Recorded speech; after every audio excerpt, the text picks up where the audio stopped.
All right, friends, the three H's, hazy, hot, and humid. We're going to rinse and repeat that. We also have an air quality alert to tell you about. Meteorologist Sean Ash is here on the case. Yeah, it's, boy, this smoke layer, I'm telling you, is just remarkable. A lot of folks say that live around the Great Lakes say they've never seen it this bad. So let's start temperatures first, then we'll get to the air quality here.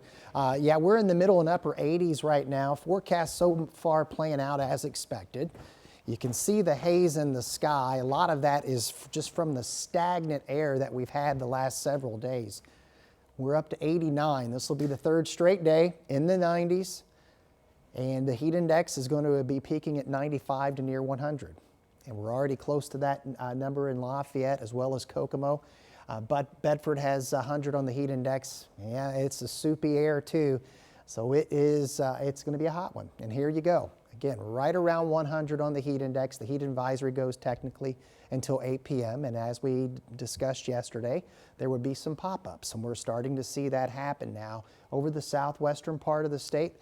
But it's fair game anywhere at any time between now and by the time we get to sunset for something to pop up. In addition to that, and not a surprise to us, but air quality alert through this evening to tomorrow night. And the near surface wildfire smoke has now crossed into Indiana. It happened early this morning, and we've been monitoring some cameras across the northern part of the state. This is what it looks like around Michigan City. So not only visibility dropping, but unfortunately air quality dropping as well. And that smoke layer is going to continue to drift toward I-70. In fact, probably we'll notice it by early tomorrow morning. Certainly going to happen sooner to the north. So if you have a sensitive respiratory system, you need to watch this closely. We'll let you know when that moves out. Storm chances on the rise, all ahead in the 7-day forecast.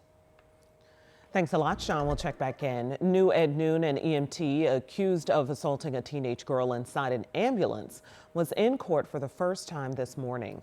Ronald Elliott is charged in Delaware County with child seduction, sexual battery, and dissemination of matter harmful to minors. He's also facing new charges in Marion County. Police say in this latest case, he was actually taking a 16-year-old girl from Riley Hospital to Valley Vista Hospital. They say that is when he showed her explicit photos and touched her inappropriately. Elliott is being held on $71,000 bond in Delaware County. He has an active warrant on the Marion County charges. His jury trial is set for October. And a second person has been convicted of murder in the fatal shooting of 21-year-old Carlos Jair Neri Guzman. Neri Guzman was found in a crashed car on March 5th of 2024. He crashed into a home on Memorial Knoll Drive after being shot. He was pronounced dead at the scene, and now Darius Tolbert is found guilty in the murder. Prosecutors say Guzman drove to the neighborhood for an apparent prearranged meeting. They say video shows Tolbert and then 15-year-old Jeremy Allen Briscoe go up to Guzman's car before firing shots. Guzman attempted to drive off but lost control, and that's when he crashed. Tolbert's sentencing is set for July 28th. Briscoe was sentenced to 45 years in prison in March of last year. Also new this afternoon, a man is convicted of murder in a deadly home invasion from 2022. This happened on the city's northeast side on April 29th of 2022. Naya Ruffin was found shot in an apartment building along San Paulo Circle. Investigators say they found shattered glass, blood, and shell casings in Ruffin's living room. Ruffin's boyfriend was there at the time and says people were demanding money and access to a safe before gunshots rang out. DNA found at the crime scene led investigators to Octavian Long. His sentencing is set for August 8th. New details now in what Metro Police say was an accidental, self-inflicted shooting at a Broad Ripple apartment. Now we're learning a 16-year-old boy was hurt in this shooting, and he was arrested for dangerous possession of a firearm. A woman was also arrested in this incident for false reporting. It happened around 7:30 yesterday morning along East 64th Street near Cornell Avenue. The teen is expected to be okay. A 21-year-old man has been arrested in connection with the shooting on Indy's west side. 2 people were hurt in that incident.